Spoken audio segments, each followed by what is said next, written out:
বুধবার দুপুরে ঢাকা রিপোর্টার্স ইউনিটিতে আত্মপ্রকাশ করে স্বাস্থ্য পেশাজীবী ও শিক্ষার্থীদের যৌথ মঞ্চ ন্যাশনাল হেলথ অ্যালায়েন্স। এতে উপস্থিত ছিলেন এই সংগঠনের উপদেষ্টা তাসনিম জারা সহ জাতীয় নাগরিক পার্টির কেন্দ্রীয় নেতারা।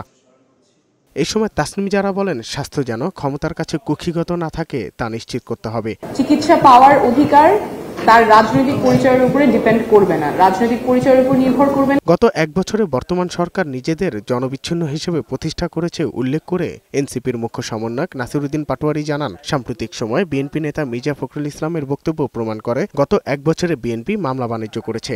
এছাড়া জামায়াতে ইসলামী সহ ৮ দলের আন্দোলনের সাথে সংহতি প্রকাশ করেন তিনি। পেটুয়া বাহিনী দিয়ে কোনো দমন করার চেষ্টা চালায়, রাজপথে ইনশাল্লাহ আমরা একে একে কাঁধে কাঁধ মিলিয়ে ঐক্যবদ্ধভাবে লড়াই করব। বিএনপির যদি এক বছরের সফলতা বলেন, তাদের দুইটা সফলতা, একটা হলো চাঁদাবাজি আর একটা হলো মামলাবাজি। আওয়ামী লীগকে মাঠে ঠেকানোর জন্য তো আমাদের এক হাসনাত আব্দুল্লাহ যথেষ্ট।